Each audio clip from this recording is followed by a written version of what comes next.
নমস্কার বন্ধুরা, মায়া ইজি ট্রিকে আপনাদের সকলকে ওয়েলকাম। আশা করছি সকলে ভালো আছেন আর আমি অনেক ভালো আছি। আপনাদের সামনে একটা নতুন রান্নার ভিডিও নিয়ে চলে এসেছি। আশা করব আপনাদেরও ভালো লাগবে। তো দেখতে পাচ্ছেন উনানটি ধরিয়ে নেওয়া হয়েছে।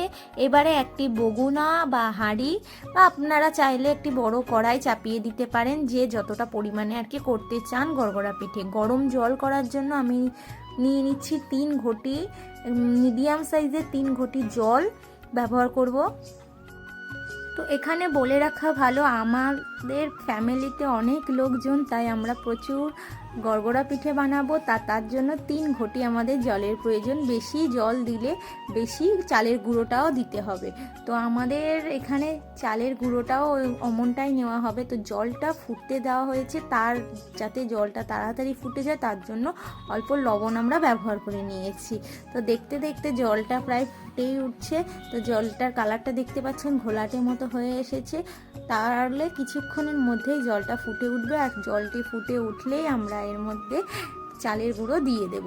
তো চালের গুঁড়োর এই পিঠেটা ভীষণ দারুণ লাগে, অসাধারণ। আপনারা অবশ্যই একবার বাড়িতে ট্রাই করে দেখবেন। তো জলটা ভালোভাবে দেখতে পাচ্ছেন ফুটে গেছে। তো তারপরে আমরা আমাদের পরিমাণ অনুযায়ী বাটি সেইভাবে নেবেন। তো বাটিটা দেখতে পাচ্ছেন মাঝারি সাইজের একটি বাটি আছে, আমরা 4.5 বাটি মতো এখানে চালের গুঁড়ো ব্যবহার করেছি 3 ঘটি জলে। তো এটা আস্তে আস্তে এরকম করে আপনাদের নাড়তে হবে। তো একটি শক্ত লাঠি অথবা বেলুন চাকি দিয়ে আপনারা এটা করবেন। তো গরম জলটা ফুটবে তখনই কিন্তু আপনাদের এই চালের গুঁড়োটা অল্প অল্প করে দিতে হবে। তো এই পিঠেটা বানানোর জন্য দুজনের সাহায্য প্রয়োজন বেশি। তো এখানে যদি আপনারা কম করেন তাহলে কারোর সাহায্য নেওয়ার দরকার নেই, এক হাতে ধরবেন আর এক হাতে ঘুরিয়ে দিতে পারবেন।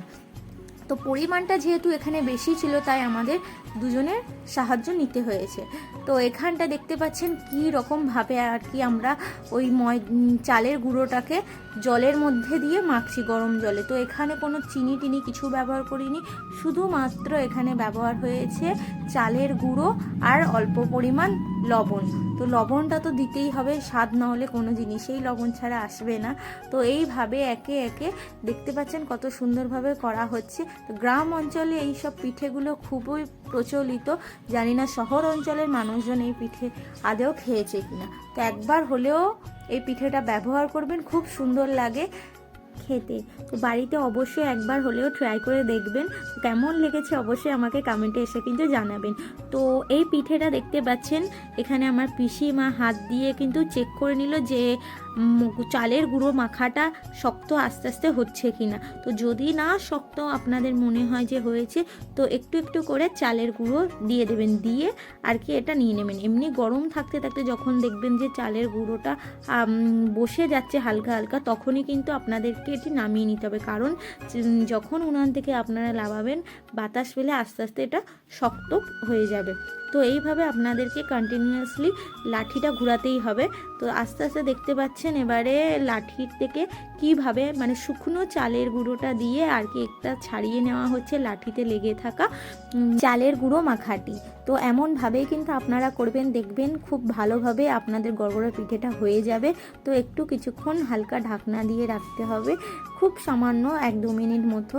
তো তারপরে আপনাদের যেটি করতে হবে, একটি কড়াইতে ভালোভাবে একটু জলটা ফুটিয়ে নিতে হবে। তো জলটা যতক্ষণ ফুটছে ততক্ষণে আপনারা দেখে নিন যে কীভাবে এবারে এই গড়গড়া পিঠের পাকটা বানাতে হয়। তো এইটি হচ্ছে সবথেকে মেন ব্যাপার।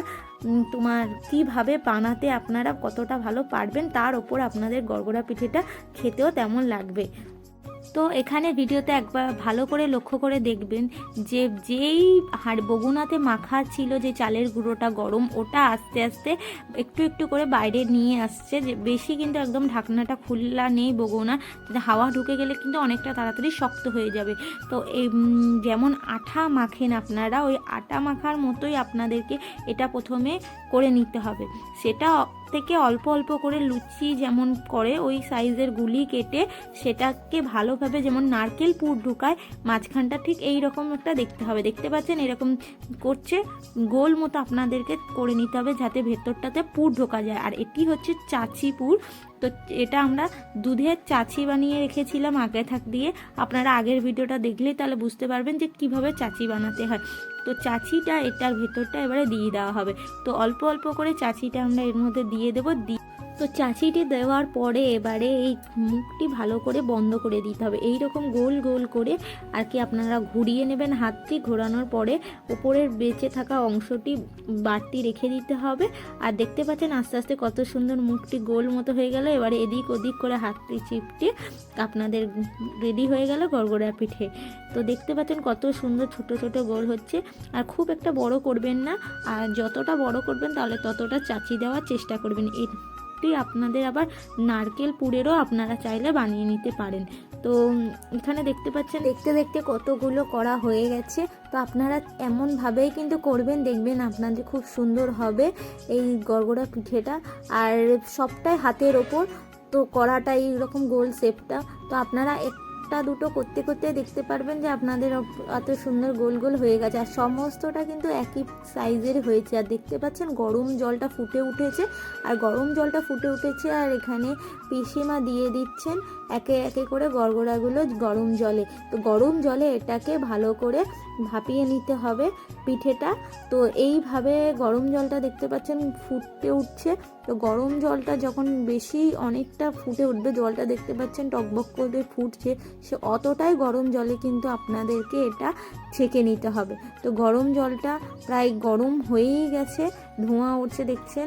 তো এবারে আমাদের এটা কিছুক্ষণ রাখার পরে 3 থেকে 4 মিনিট আর কি গরম জলে এটা ফুটিয়ে নেওয়ার পরে একে একে আপনাদের এগুলো সমস্তটাই আর কি নামিয়ে নিতে হবে। তো কলা পাতা এখানে ব্যবহার করা হয়েছে। কলা পাতার ওপরে রাখলে জলটা খুব তাড়াতাড়ি ঝরে যায় আর কি। তো তাহলে কি হয়, অনেকটা তাড়াতাড়ি আর কি শুকনো ভাবটা চলে আসে। আপনারা চাইলেও এরকম প্লেটে করে সাজিয়ে নিতে পারেন, তাতেও কোনো অসুবিধা নেই। তো দেখতে পাচ্ছেন জল একদম ঝরে গেছে আর খুব সুন্দর একটি বন্ধুরা খেতে হয়। বাড়িতে একবার হলেও ট্রাই করে দেখবেন, বিশ্বাস করুন আপনাদের খুব পছন্দের একটি পিঠে হয়ে উঠবে এই গড়গড়া পিঠেটা। আমারও যেমন একটি পছন্দের পিঠে। তো ভালো লাগলে লাইক কমেন্ট শেয়ার করবেন। পরবর্তী